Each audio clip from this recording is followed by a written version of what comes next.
Better days and better nights as we stand and unite. We're one and the same. Why is it so hard not to point and to blame? Better sheet, get our houses in order and we'll see the peace. There are steps that we must take if we wanna see. I see my people rising, no more stopping us. A couple billion acres across America, us. The peace rose for the sake of us. The sake of us, the sake of us. I see my people rising, no more stopping us. A couple billion acres across America, us. The peace rose for the sake of us. No more failing, telling, being beneath. What a beautiful moment, and a sight I can't wait to see.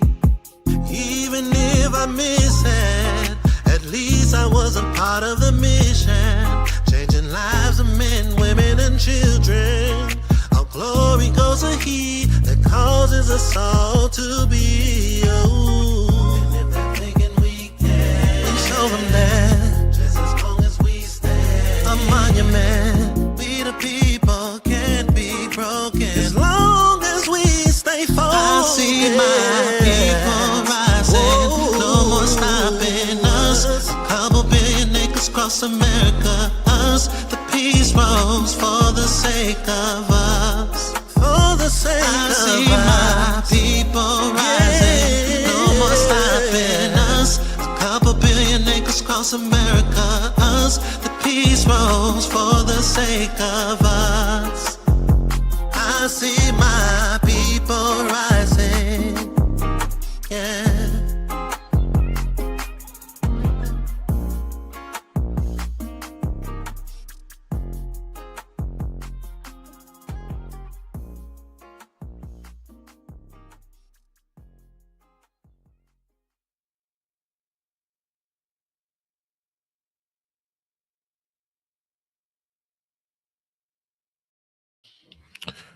Shalom, shalom, shalom lekulam, peace to everyone. Ani mipalel shehakol beseder etkem hayom. I pray all is well with you all today. I am Chief Prince Shema or Nasi Karashi Shema, and we are doing our Miqra Qodesh today. Right, today is the 7th day of unleavened bread or unfermented. And we wanted to make sure we went live. We're not at the Beit Abodah or the House of Service right now, or the Assembly, House of Baptist Assembly right now, but we wanted to make sure that we came live. This is one of the instructions, right? The first and the 7th day. So we're going to do a brief discussion,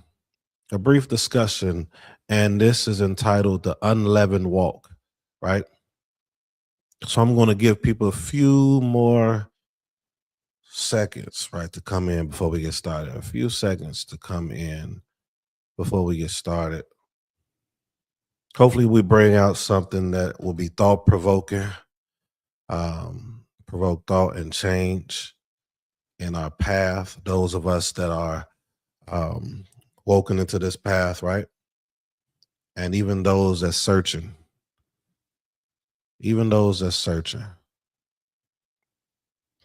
All right, shalom, shalom. Of course, somebody shy.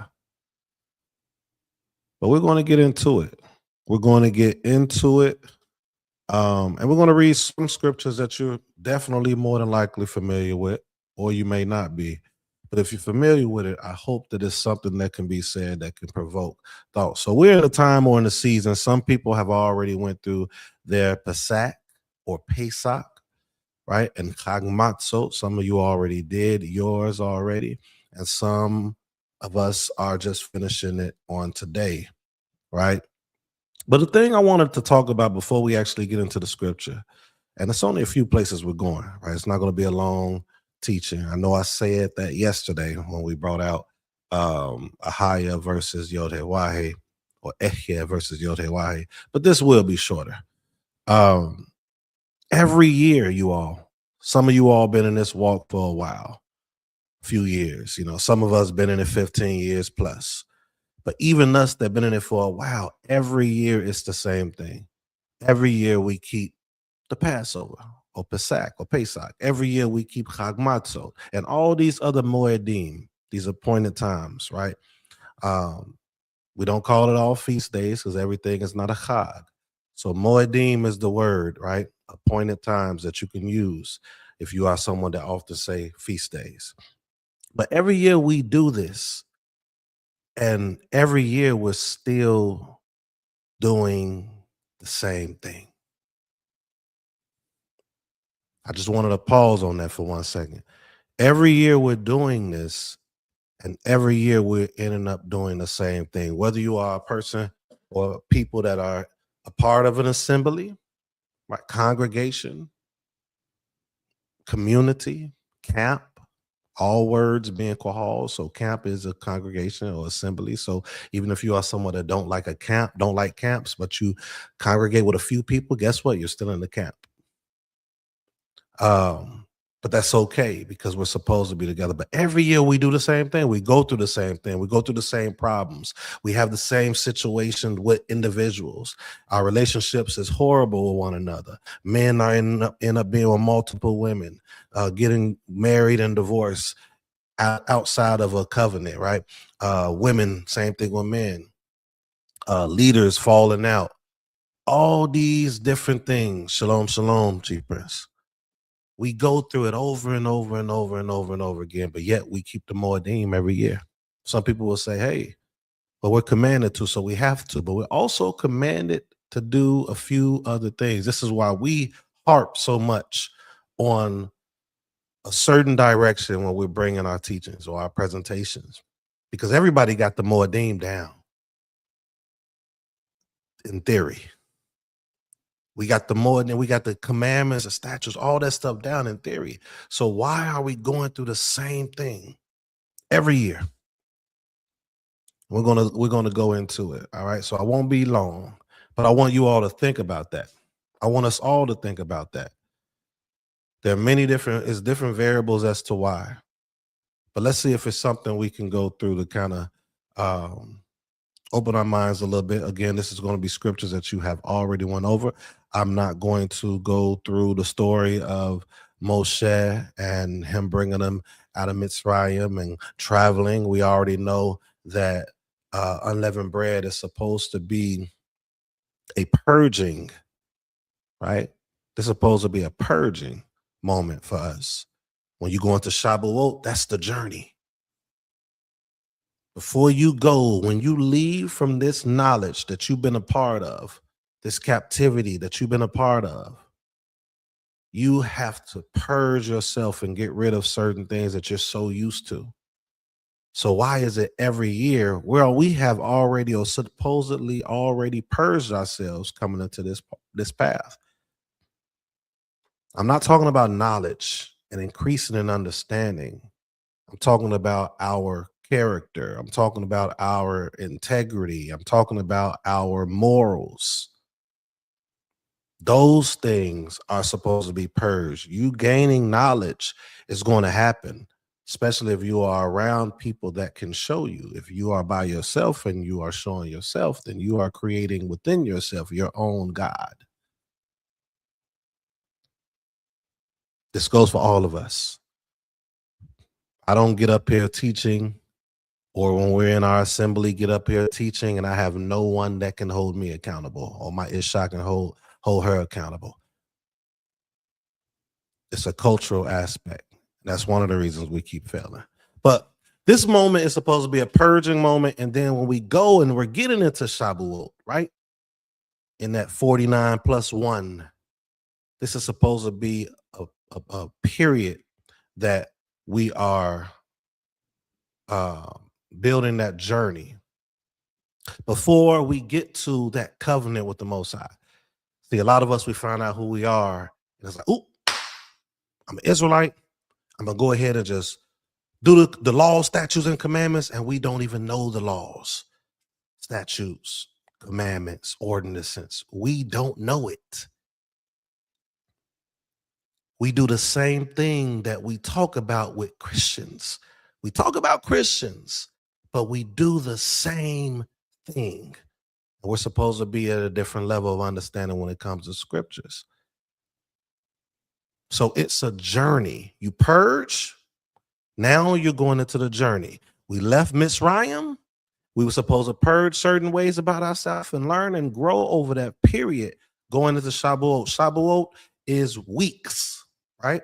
So that's when you get that 7 Shabbatot or Sabbaths going into that day 1, which I did a lesson, I think 2 Shabbatot ago, 2 Sabbaths ago, where we was looking at the 90 days or the 90-day period. And it was a total of about 50 days plus the 40 of Moshe being up there, right? So 90 days. That was that period of the journey. Okay, so let's get into it.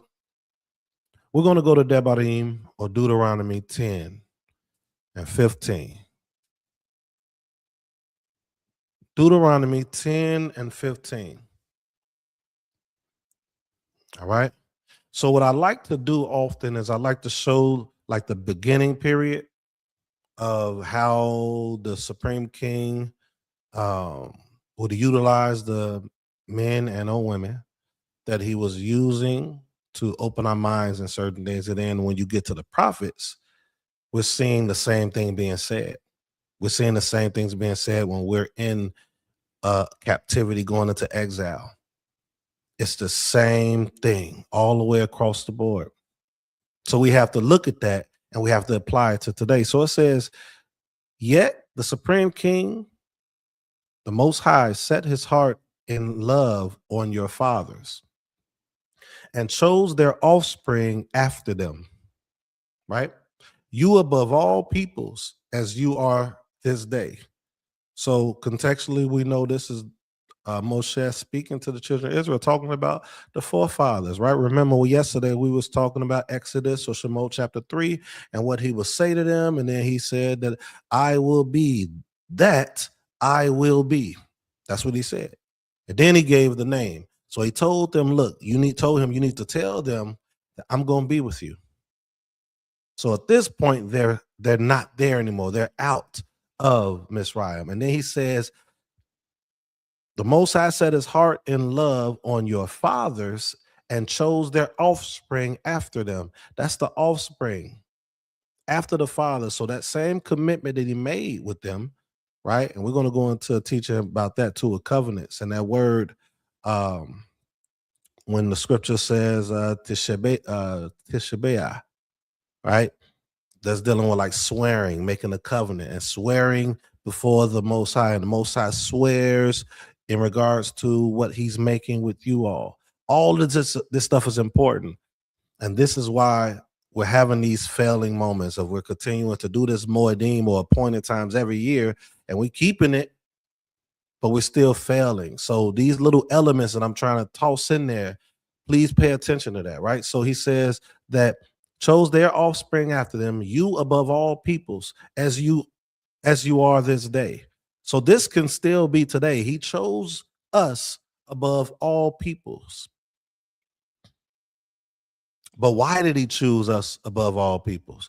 That's the part that really need to be harped on, understood, dissected, taught properly, so that we can actually flourish the way that we're supposed to, instead of letting that go to our heads.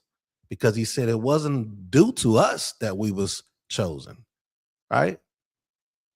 So why are we above all peoples? We won't go into that today, but he says this. He says, as you are this day, circumcise therefore the foreskin of your heart or your mind, and be no longer stubborn, right? So you know this is talking about the way that we think, because after that in connection it says, and be no longer stubborn. So it's not talking about this heart that beats in our chest. It's talking about how we think.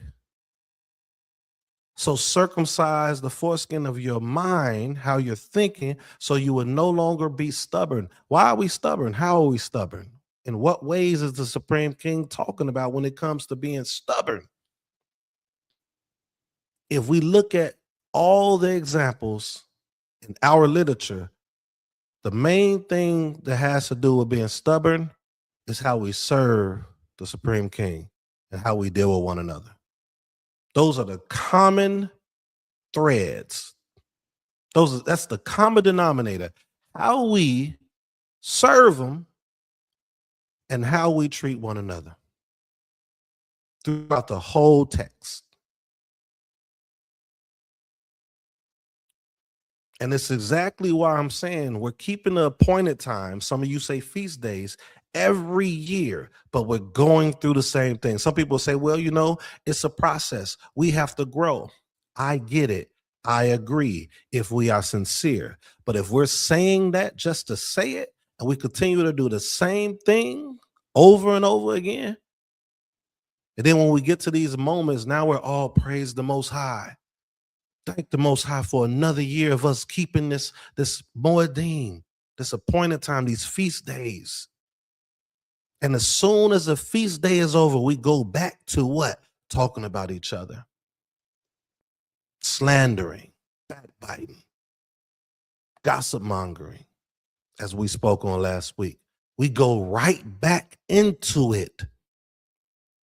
And we wonder why when you get in Amos and you get into the prophets and he says that I don't want nothing to deal with your feast days. Your means ours, and we didn't create it because we're not changing ourselves. We're thinking about this moment in time. Yes, all praises we get to come to gather with one another. All praises to the Supreme King. But then when we leave each other, we go right back into it. We go right back on social media and we start talking crazy about one another, which means we cannot build with one another, which means when that time comes, if something happens, we're not going to know how to deal with one another. He has continuing to give us this throughout our literature, throughout our history, throughout our prophets, telling us how to operate with one another. He doesn't need us. Well, look, I don't need nobody. It's just me and the Supreme King, me and the Most High. He doesn't need you. What he needs you to do, what he needs me to do, what he needs my Isha to do, what he needs Chief Principal and anybody else watching this to do is to come together. That's what he needs. So that we can be a true representation of a fortified community. That's what he needs. Not this social media rants of everyone being by themselves and coming up with every reason to be separate and coming up with every reason to say these men are appointing themselves, saying all these things. But then when you go to the core and you find out who the individual that's saying it and you see how they move, you will see why they are saying that. That's not everybody, but that is many of us.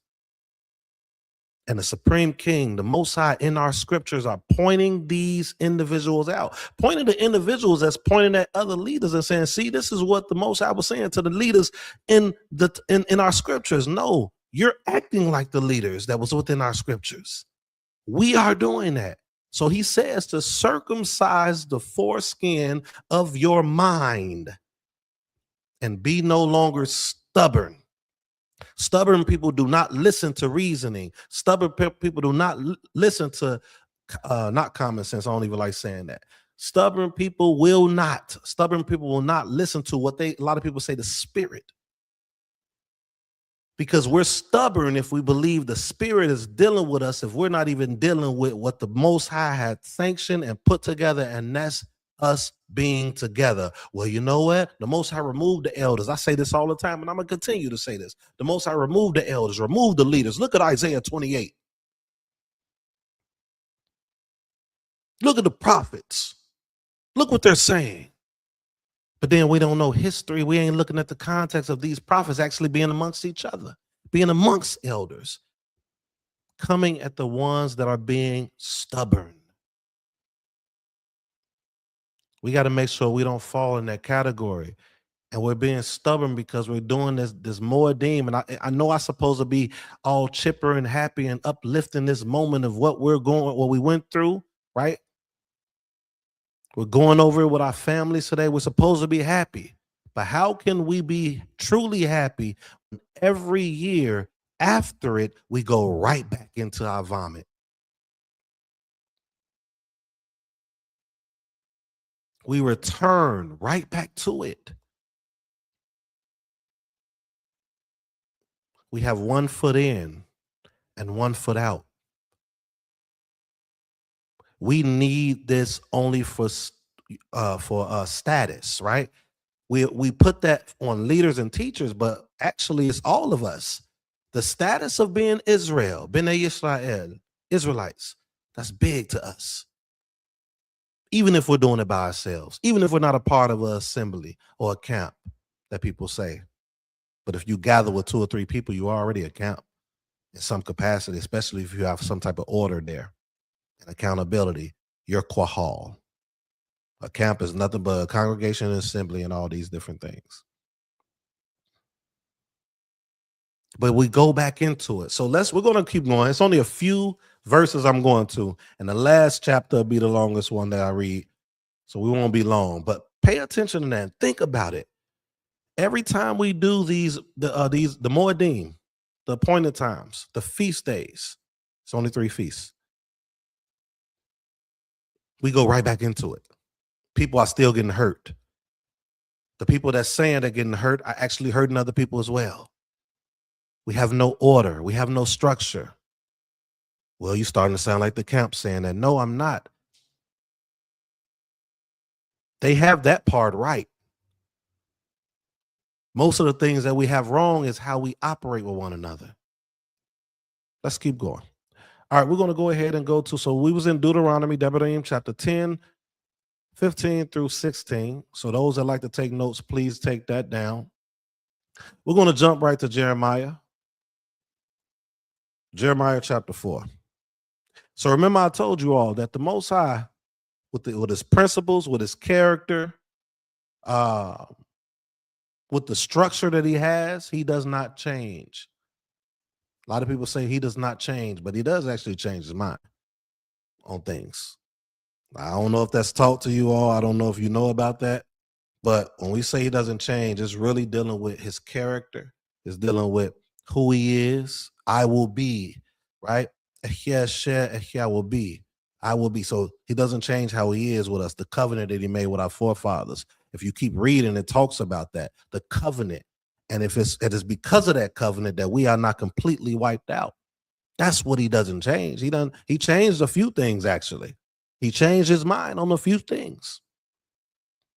But what he didn't change is when you read all the way back in Bereshit to Genesis, and you go all the way here to the prophets, he's about to say the same thing. Let's read verse 1, right? It says, if you return, O Israel, declares the supreme king, to me you should return. If you remove your detestable things from my presence and do not waver, and if you swear, right, this is very important. This swear part shows covenantal language. But that covenantal language has to come with actions. So we keep in the appointed times, the feast days, right? This is language. Oh, I can't wait till the Passover. Oh, this is amazing. I love this time of the year. I'm coming with my family. I am here with my friends, my brothers, my sisters, my achim, my achiot, my sisters.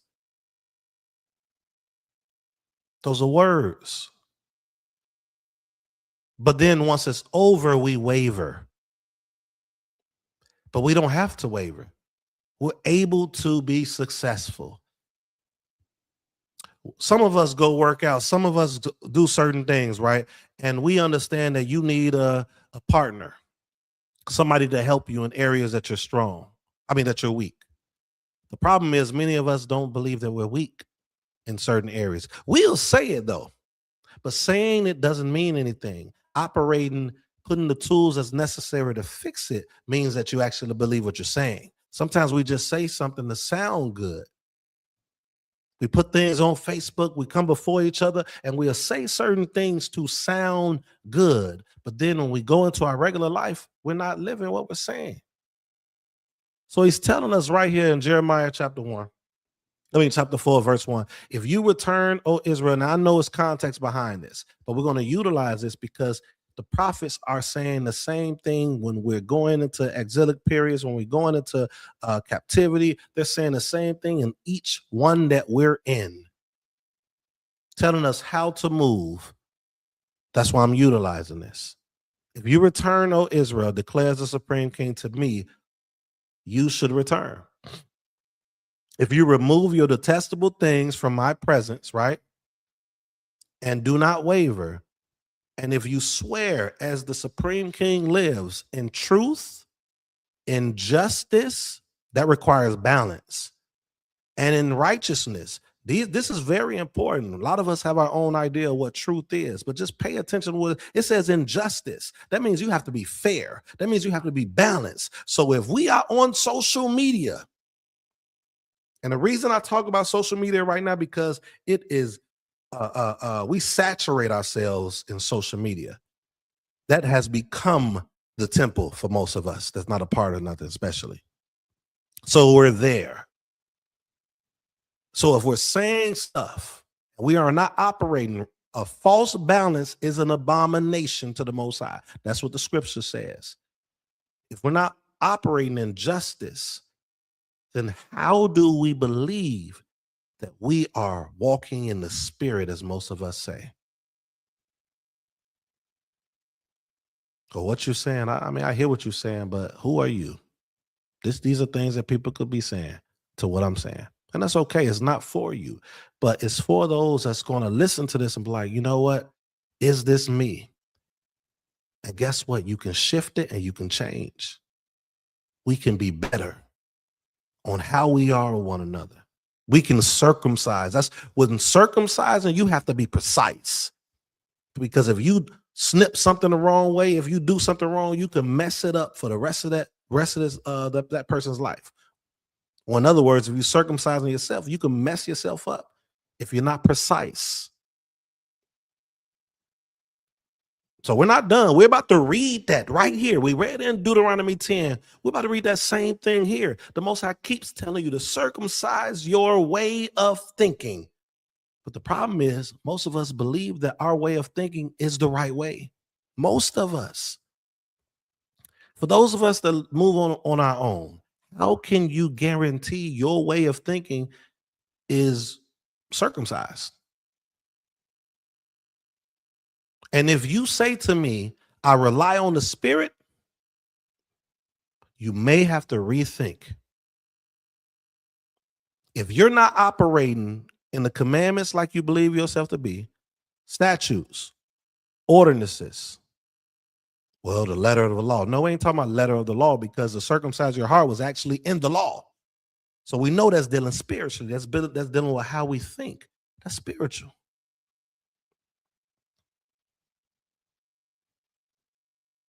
If you're not utilizing that example, that suggestion, those commandments, and going in yourself internally, shifting how you think about not only the Most High, right? Because that's the only part we kind of try to grow in. I want to be right with the Most High. I want to this and that. But when it comes to us as people, when it comes to us in order and structure, we be like, you know what? I don't need that. All I need is a spirit. So you're on an island by yourself.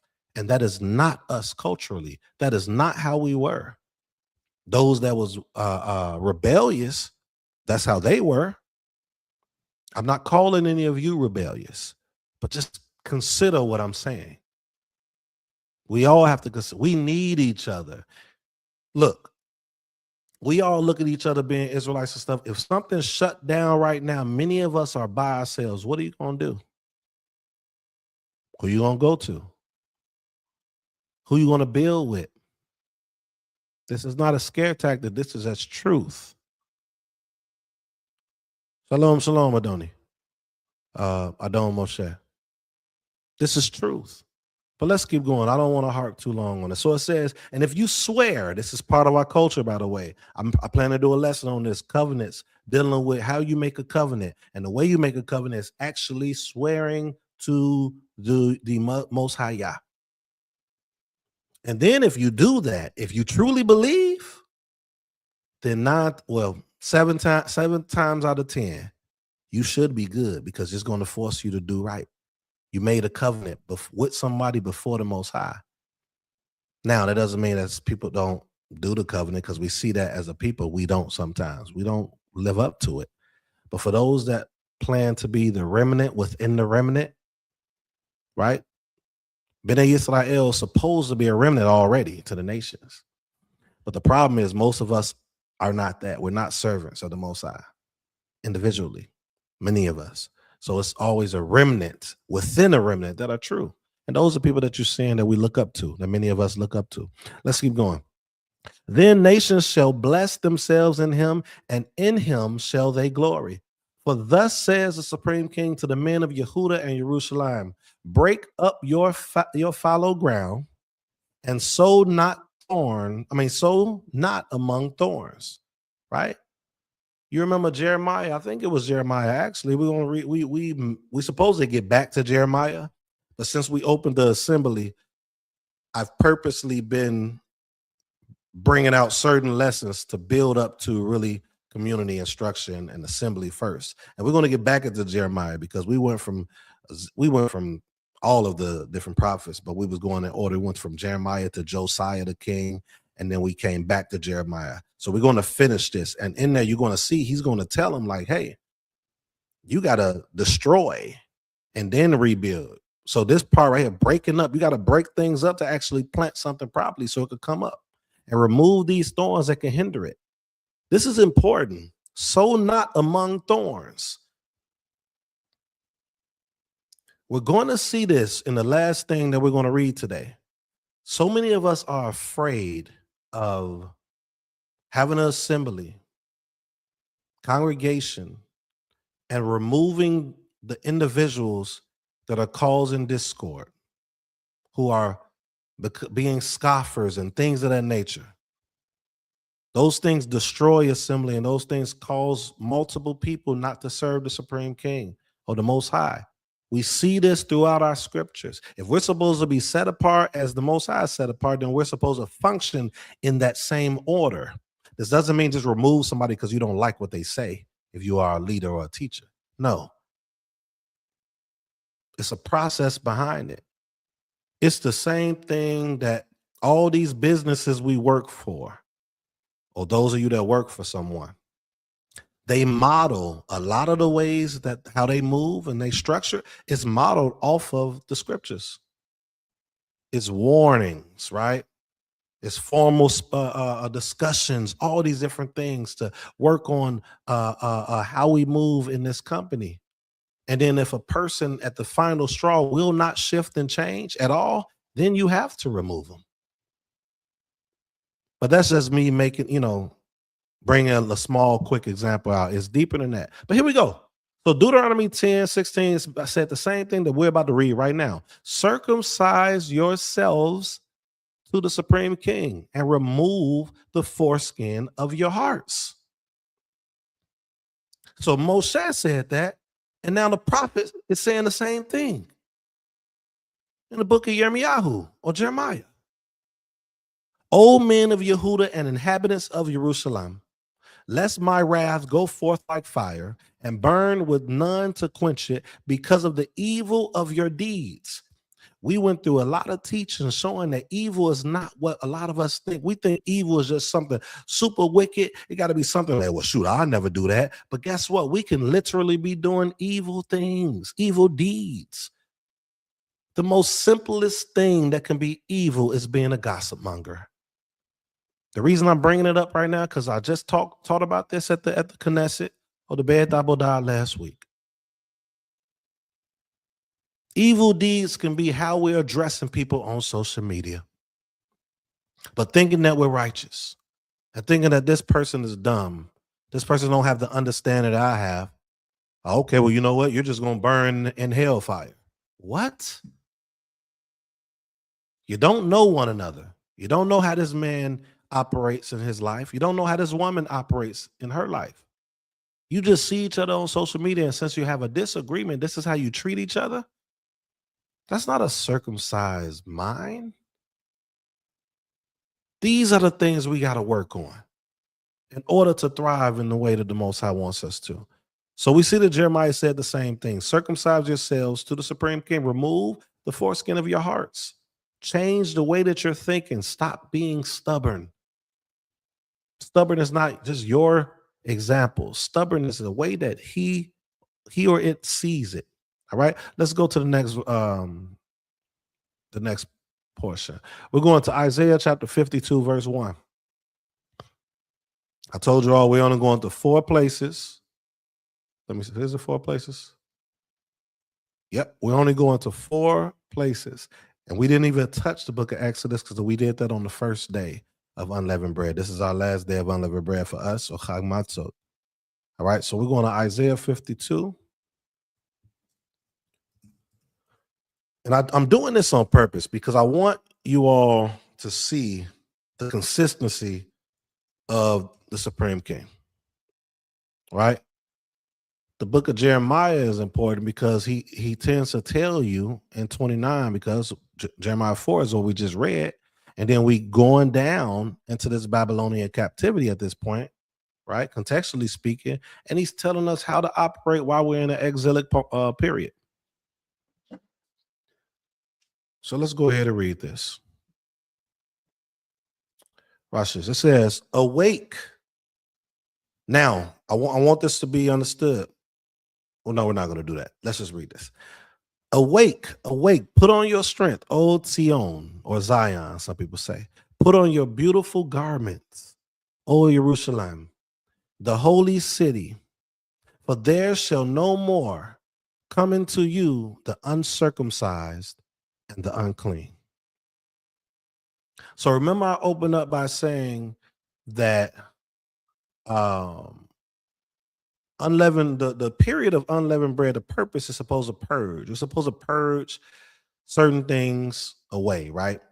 Nothing needs to be leavened, all these different things. But the spiritual side of it, what people like to say, is you're purging out the corruption within you, right?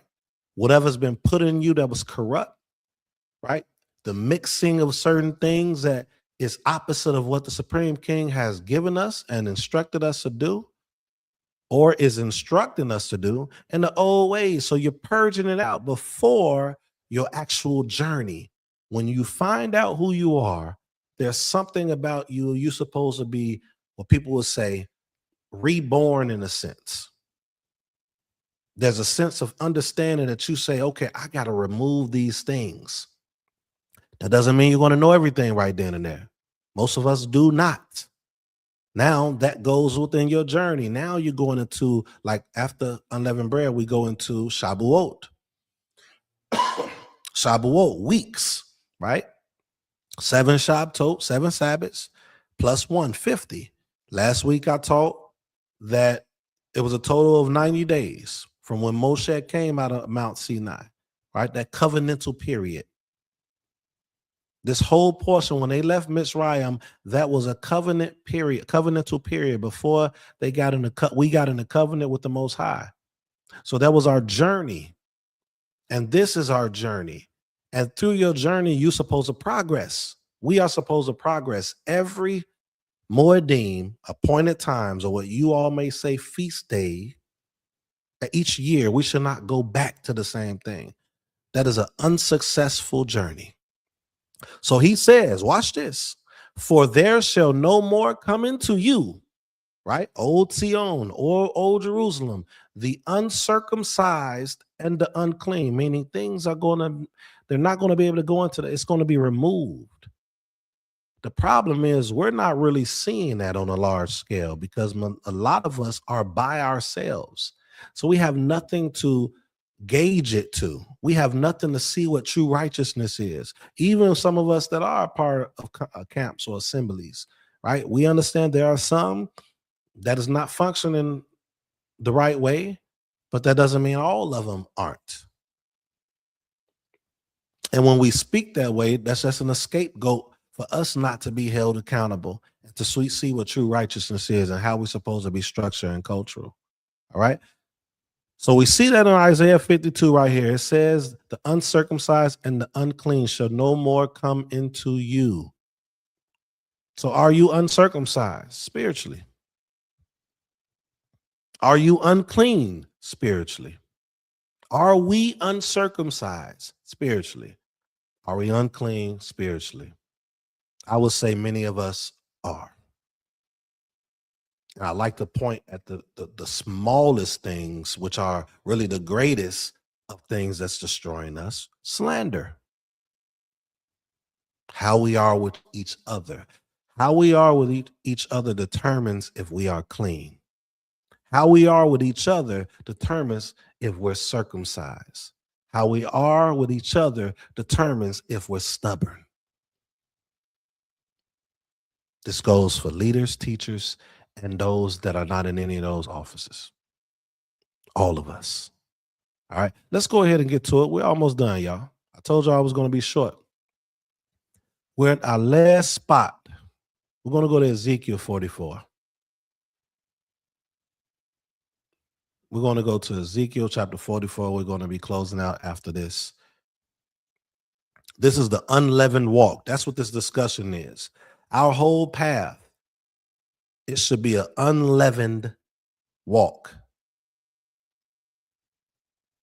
The leaven that we have within us should be removed. As we grow, it should be removed piece by piece. I'm not saying that everyone's just going to change like that. That's not what I'm saying. Some of us can quicker than others, depending on our sincerity and our consistency, as Joshua brought out, Yehoshua, right? Serve the Supreme King in sincerity and consistency. So let's go to it. Ezekiel 44. I really like this chapter. Actually, Ezekiel 44 through 48. I really like this, right? Ezekiel would have been around the Babylonian period as well. When he was having those visions. Remember, he was talking about what was happening in Jerusalem at the time. Notice he was talking about the elders and the leaders that was there and how they was operating, but he was also sitting amongst elders when he had that vision, which means he was in a camp. Which means he was in a camp. He was in a qahal in Hebrew, a community, assembly, in some type of order, structure. See, we looked at the prophets like they was just coming against everyone and they weren't around anyone and they was by themselves. That is not true. We see the prophets reprimanding the people based on what the Most High is telling them to do, but we're not seeing who they're with. And Ezekiel was a perfect example because he was sitting amongst the elders while yet talking about some of the leaders and the elders that weren't doing what was right.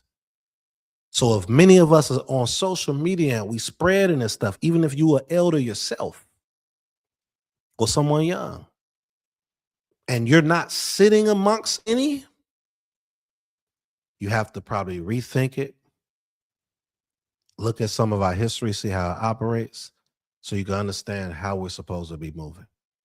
So you'll understand that now this is how you can circumcise your thinking. You can't circumcise your heart or your thinking by yourself.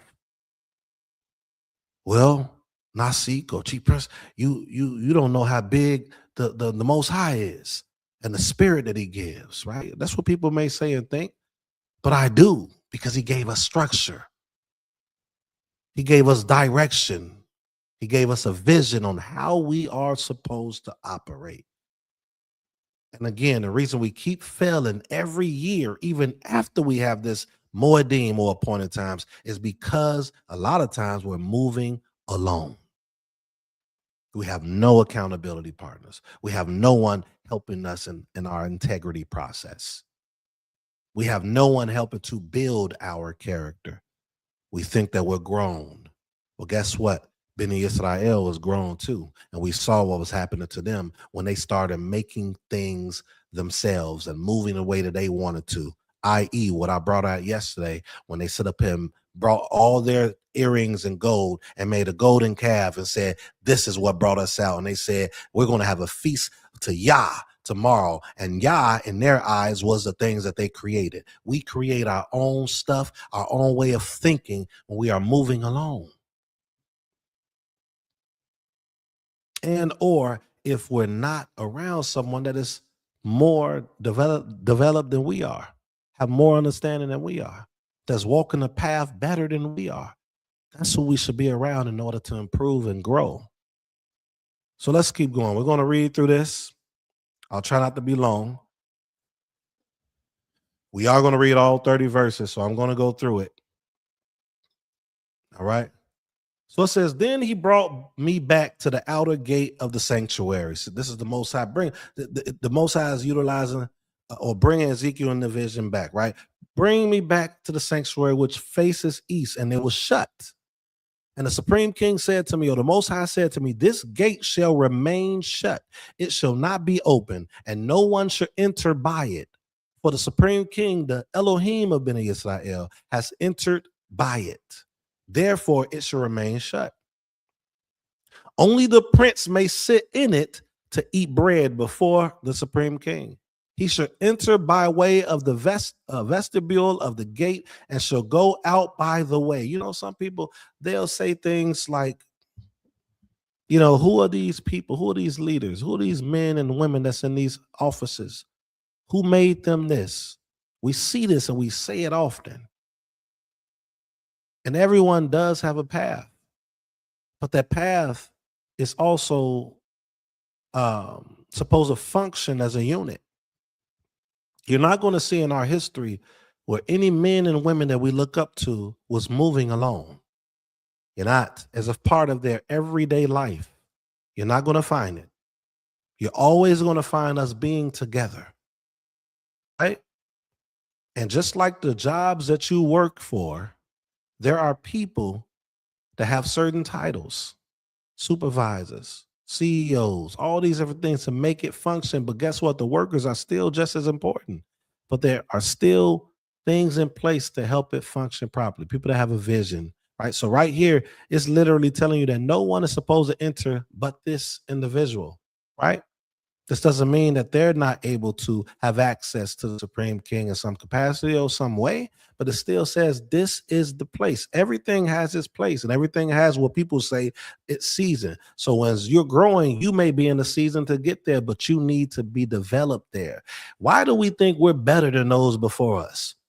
One of the greatest prophets that we ever had is Samuel, and he had to learn how to become what he was in the office, being a priest and a prophet, but he had to learn it first. And then after being there for years, it said he didn't even know the Most High. But wait, how he didn't know him? But he learning. Knowing the Most High is different than having an idea of who he is from what I'm reading. Why do we think we're better than them? Why do we think that we could just spew things on social media? And then when we go back to our daily lives, we wonder why we're failing in these areas. These things are important. Let's keep reading. It says, then he brought me by the way of the north gate to the front of the temple, and I looked, and behold, the glory of the Supreme King of the Most High filled the temple of the Supreme King, and I fell on my face. It's just when you read this, it's a different, relationship, people say, right? That our forefathers and foremothers had with the Supreme King, falling on their face. They understood that this was a king. Well, no, this is my friend. That's my buddy. Oh, you don't supposed to have reverence in this way to the Most High. That ain't our culture. And in the language, it shows you how we're supposed to be to the Most High as well. I try to bring that out often as I can. But let's keep going. It says, and the Supreme King said to me, Son of man, that's another discussion, mark well, see with your eyes and hear with your ears all that I shall tell you concerning all the statutes of the temple of the Supreme King and all its laws. So this temple has statutes and laws.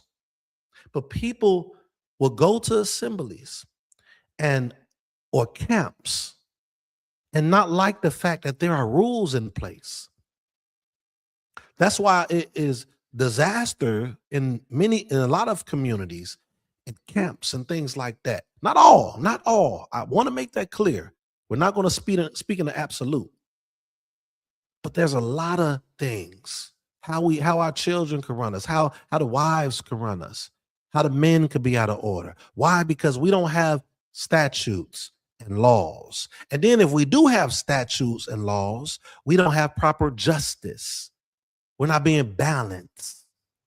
All of this is supposed to work together. And the best way it can work together is if we have men and women who deserve those positions, that have a vision, that truly serves the Supreme King, truly fears the Supreme King, and understands how we're supposed to be as a people, understand how we're supposed to treat each other, understand that if you are a leader in an assembly, that doesn't mean you can talk crazy to your members.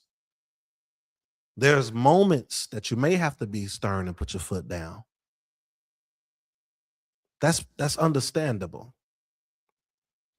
But I'm talking about in a way that a lot of people are being hurt today. But this isn't to remove the fact that we still need this. This says it right here. We know this Ezekiel was in the Babylonian period, right? This vision is just showing how the outlook, and we'll get into that. I'll read. I wrote down some notes that I want to read at the end of this.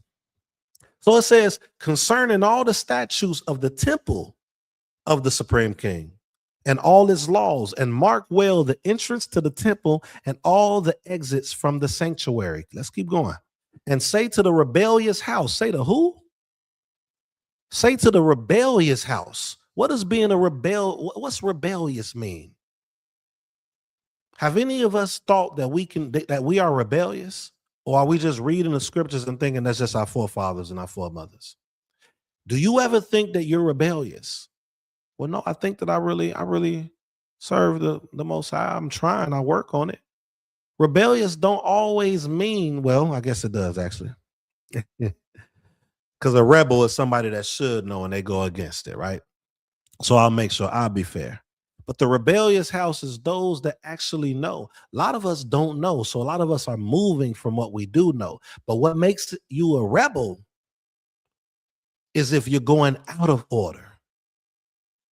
Most of us know that it was things in place, elders, leaders, teachers, to lead and help the people. We rebel when we say, man, that stuff done with. We don't need none of that. We only need the spirit. So you think that since you have the spirit, or you believe you do, and it depends on what spirit you have, by the way. If you know our history and you know our literature, then you also know that that was spirits that was used for those that enjoyed to be rebellious.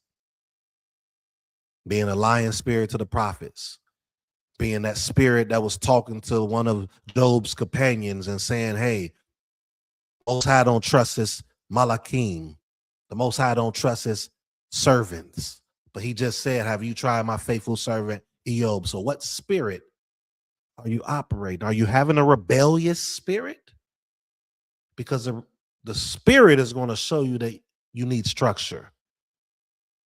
The spirit, if it's supposed to bring remembrance to something, that means you need to know something. And if you don't have understanding of the laws and the ordinances and the commandments, as all of us say, but yet we're sitting up here slandering people we don't even know, that's not a spirit of righteousness within you. Even though anytime the Most High deals with spirits, he's righteous regardless. But that's not what it is. We have to think about these things. We got to consider these things. So he said, and say to the rebellious house, to the house of Israel, thus says the Supreme King Elohim, O house of Israel, Bnei Israel, enough of all your abominations, right? First thing people think about is abominations, dealing with things that you're putting in the temple, which that is true. But we also read in our scripture, it says a false balance is an abomination. Enough of all of our abominations. It's important that we need to know this because, again, every year we keep the Moedim, or the appointed times, the feast days, as some of us say, right? Every year.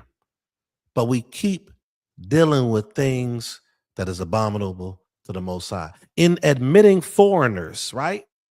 Uncircumcised in heart and flesh. So we got the physical in the Tanakh, and we got the spiritual in the Tanakh, how you think.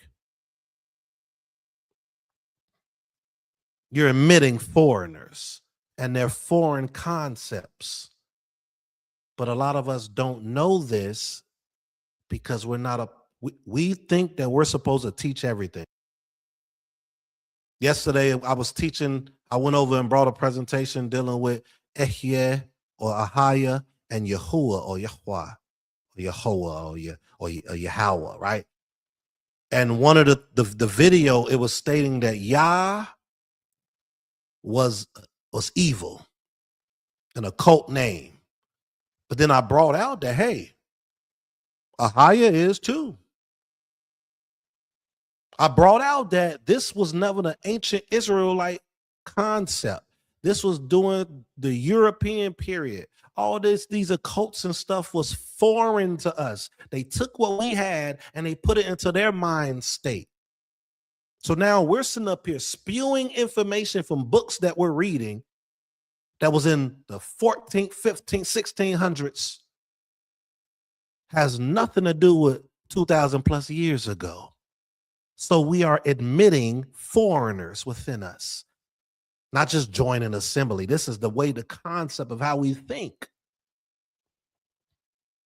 Because we refuse to learn the language. Oh, well, Zephaniah tell us that we're going to get a new language. Okay, cool. I did an article on it if y'all really want to know what that means. But at least if you're trying to teach from the scriptures, then utilize the language that the English was translated from to get a better understanding of what you're trying to teach. I'm not telling anybody to become fluent and speak Hebrew, but if we're going to teach, let's go into that as well. And then that will let us know, hey, what we're teaching is not right. And the concept that we have learned is from foreigners. Let's keep going. Uncircumcised in heart and flesh to be in my sanctuary. So none of this will be in my sanctuary. So neither you who is uncircumcised and unclean shall be in my sanctuary. Most High said, I'll be a little sanctuary where you are. So we can bring that out here in the United States, right? It'll be a sanctuary here. So how we move, how we walk, we should not be walking uncircumcised. We should not have leaven within us. We have to fight for that. Right? It says, when you offer to me my food, the fat and the blood, you have broken my covenant in addition to all your abominations. Let's keep reading. It says, and you have not kept charge of my holy things or my set apart things, but you have set others to keep my charge for you in my sanctuary. You allowing other people to dictate what they don't supposed to be dictating. Well, and I don't knock people to say this. I get why we say it. Well, let's see your source. It got to be in academia. And most time when we get academia sources, it's always European. Most times.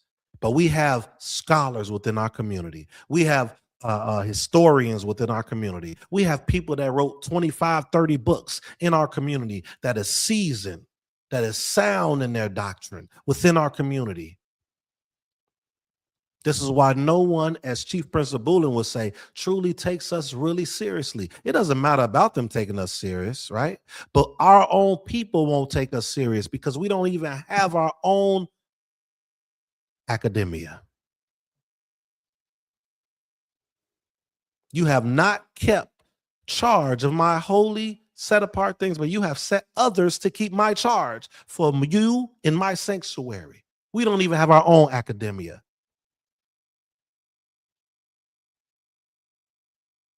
You only believe in the Tanakh? Okay, cool. You only believe in the New Testament and the Tanakh? Okay, cool.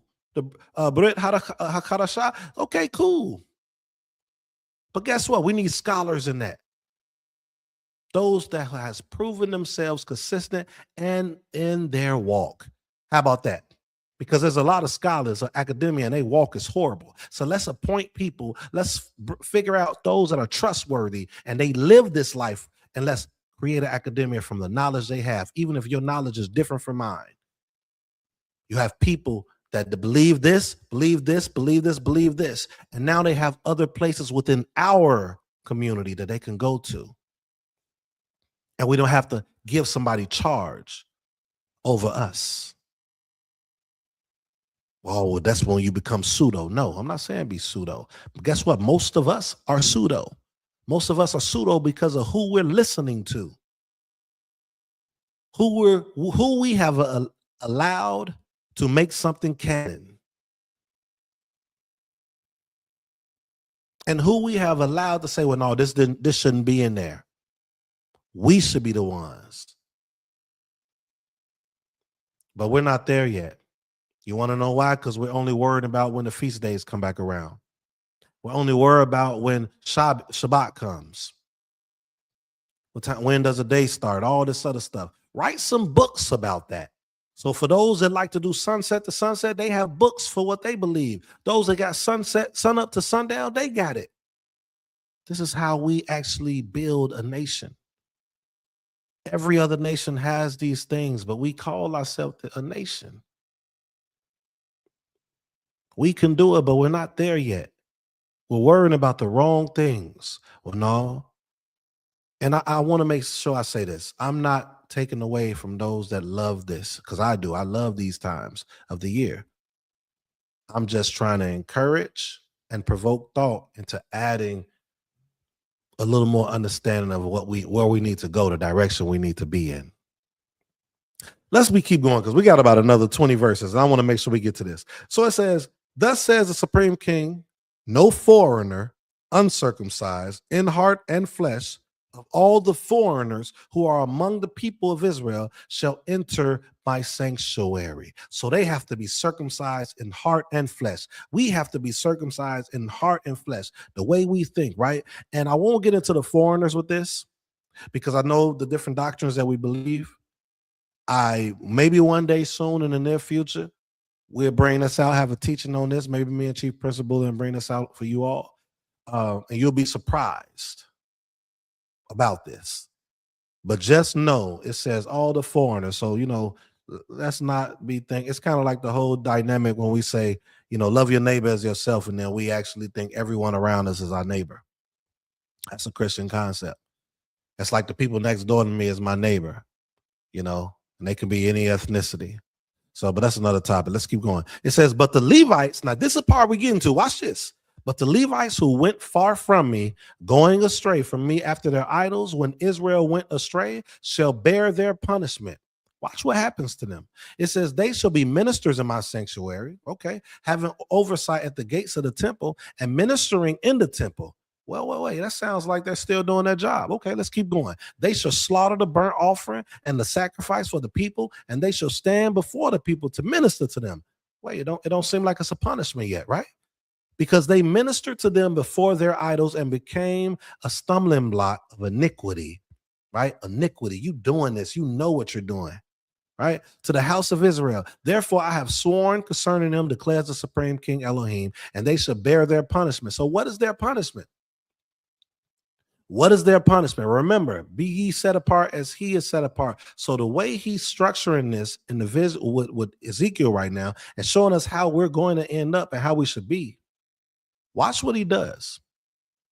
They shall not come near to me to serve me as priests, nor come near any of my set apart things and the things that are most holy or set apart. But they shall bear the shame and the abominations that they have committed. So what do you see? You see for lack of a better word, they have been demoted. They have been demoted. They were in a position and they can't even do what they're supposed to do. They have been demoted. Why don't we have demotions? Or why is it that we allow people that do not understand structure, do not understand accountability, do not understand progress and growth, don't want to grow? Why is it we allow them to dictate? Well, see, they removing people. The Most High removes people. The Supreme King demotes people. Even those that are in office are being demoted. That is how it goes. But we allow social media, we allow people that's not even operating like Beni Israel to be the greater voice and say something about those that are doing what they're supposed to be doing. See, we have to not care about that. And I'm going to tell you how to, I'm not going to give all of it out, but just know if you are being precise in how you move, then everything else is taken care of. If you're being precise and intentional on how you move, then you do not have to worry about those things. Let's keep going. It says, "Yet I will appoint them to keep charge of the temple." So they're still going to be for a purpose. I'm still going to utilize them for something, but they won't be coming near me like that. Maybe they'll have time to repent. Maybe they have time to get that position back. It's not saying that, but I'm saying maybe a person can, right? Ezekiel chapter 18. Maybe that, but right now I have to remove them and put a distance between them and me because I am holy. I'm set apart.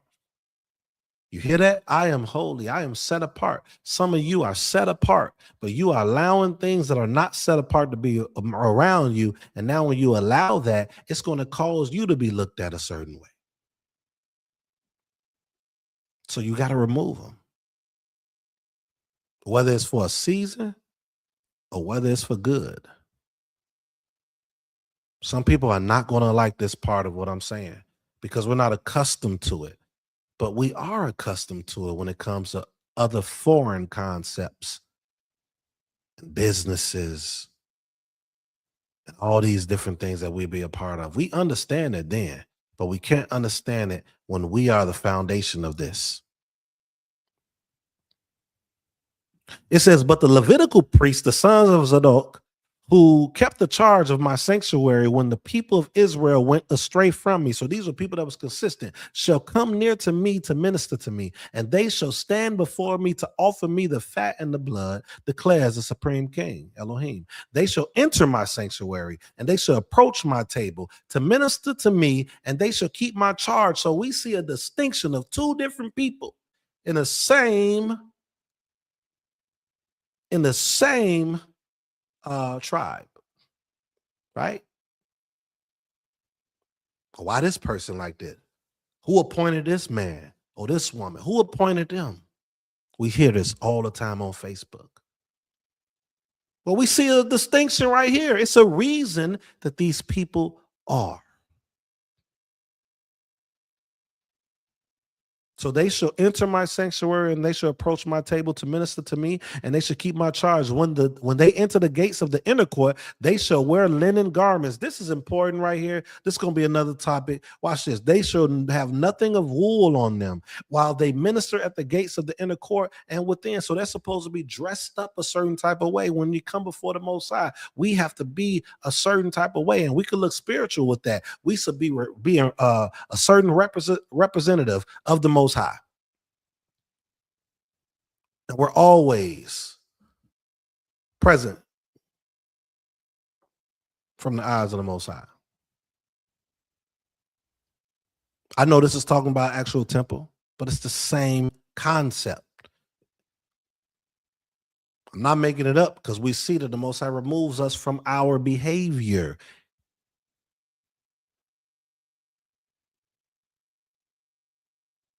They shall have linen turbans on their heads and linen undergarments around their waist. They shall not bind themselves with anything that causes sweat. And when they go out into the outer court to the people, they shall put off the garments in which they have been ministering and lay them in the holy chambers. And they shall put on other garments, lest they transmit holiness to the people with their garments. Wait a minute. So we don't even want the holy things to touch those as not deemed holy or set apart. And these are your own people. So we don't want none of the people to get a hold of this if they're not who was appointed to do it. This can be many of us if we truly want it to be. But if we don't truly want it to be that, then we can't get mad when other people are that. And we should kind of take heed and learn so that we can become that.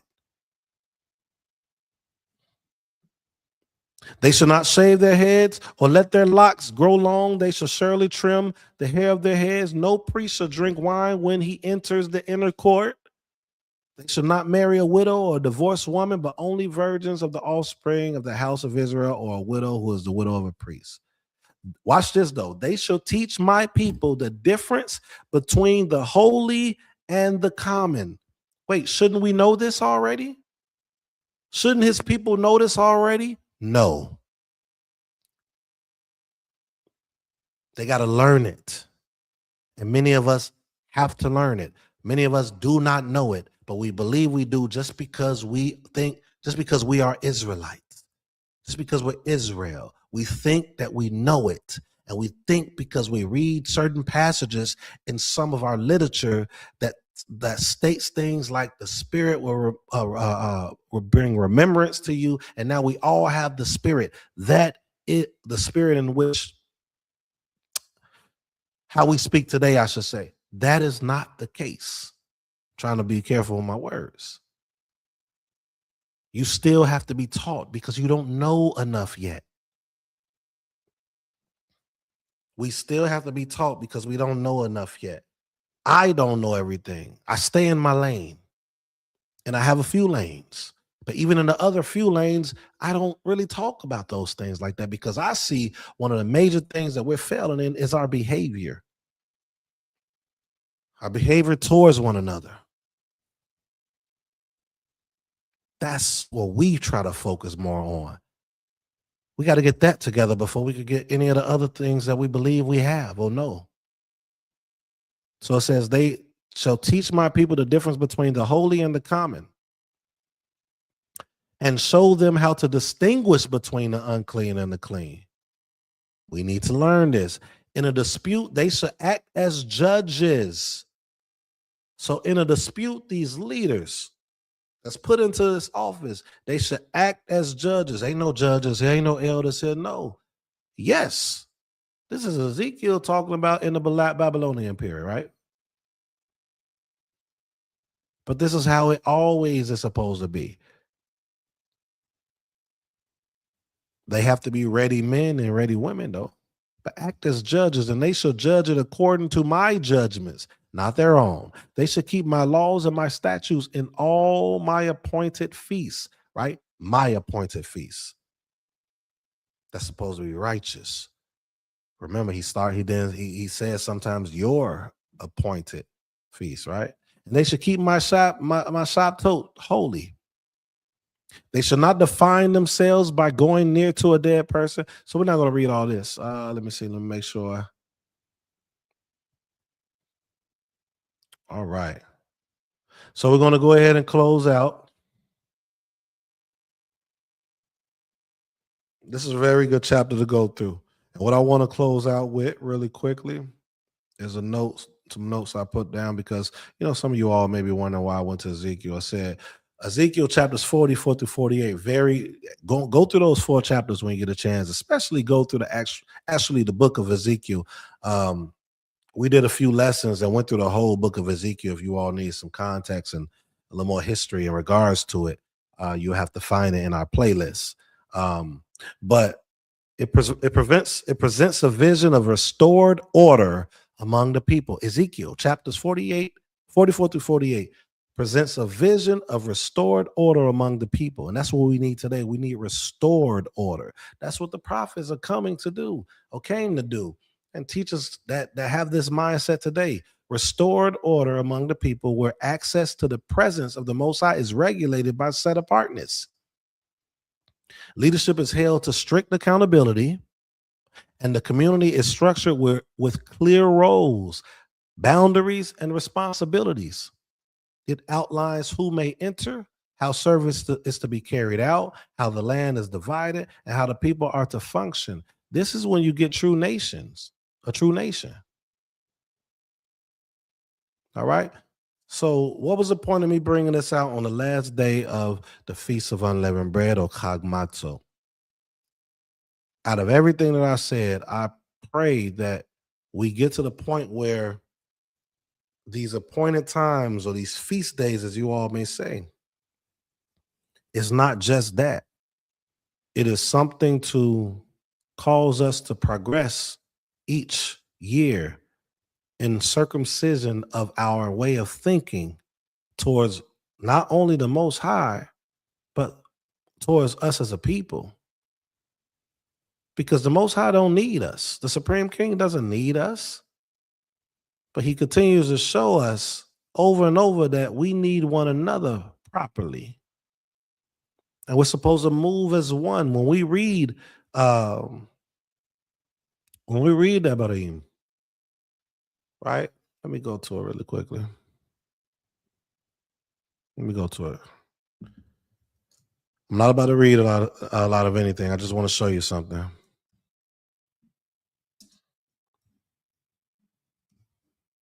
Let me find this really quickly. There we go. I'm going to show you real quick. Let me show you all this. He wants us to be one. So when we go to this, the Shema, that everyone goes to, everyone reads, it says, "Hear, O Israel, the Supreme King, our Elohim, the Supreme King is one," right? But watch this. Why is it being spoken to? Let's look at the Hebrew. Look at this. Shema. This is talking to one male. Why is he telling everyone? He's saying, "Hear, O Israel." This is to one male. So it's because we're supposed to be one man. We're supposed to move as one man, but we have all this separation of individualites today. But yet we read this scripture, but it's telling us to move as one. Wait, what are you talking about? Well, the Hebrew for saying it to a group of people is shemu. But this is saying Shema. We got to get back to this. And then now when we go to a Moedim, or the appointed times, we can actually be in the spot that we're supposed to be with the Most High. Without further ado, I pray that the Most High provokes thought and change. I pray that within you all that's been listening or watching this back, I pray that something that I said provoked thought and change. And that we truly just, have a desire to be righteous, have a desire to be one in the Most High. All right. And without further ado, I'm going to go ahead and close out. We will not, this Shabbat coming up, we will not have a service at the Knesset or the Beit Abodah, the house of service. We will be supporting Chief Principal, and he's going to be teaching at a congregation in North Carolina. So we'll be out there, but we will resume at the Beit Abodah, or the House of Balance Assembly, the following Shabbat. For those that are interested, if you're in the South Carolina area, make sure that you email us at houseofbalance12@gmail.com, and then we can, talk with you, do a Zoom call with you, and, get to know you, get to know us, and then we go ahead and get you the address so you could pop up. We start at 12, but we always encourage people to get there 11:30. Yeah, that's it. I think that's it. I hope that you all had a wonderful Moedim here with Unleavened Bread. For those that kept it at this moment, and for those that kept it prior to this. All right. Shalom, shalom. Yabrekum, Yahweh, or Yeshmarekum. Yeah, yeah.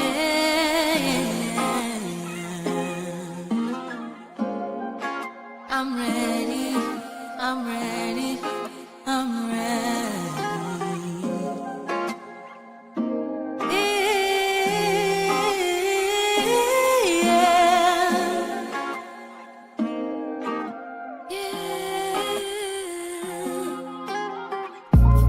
I see a dream, that dream is green, and I don't mean material things. Freedom to the land, child, woman, and man, as we take up for what we stand. Better days and better nights, as we stand and unite. We're one and the same. Why is it so hard not to point and to blame? Better sheet, get our houses in order and we'll see the peace. There are steps that we must take if we wanna see. I see my people rising, no more stopping us. A couple billion acres across America, us. The peace rose for the sake of us. The sake of us, the sake of us. I see my people rising, no more stopping us. A couple billion acres across America, us. The peace rose for the sake of us. No more feeling, telling, being beneath. What a beautiful moment, and a sight I can't wait to see. Even if I miss it, at least I wasn't part of the mission. Changing lives of men, women, and children. All glory goes to He that causes us all to be. Oh. And if they're thinking we can, we show them that just as long as we stand. A monument, we the people can't be broken as long as we stay focused. I see my people rising, no more stopping us. A couple billion acres across America, us. The peace rose for the sake of us. For the sake of us. I see my people rising, no more stopping us. A couple billion acres across America, us. The peace rose for the sake of us. I see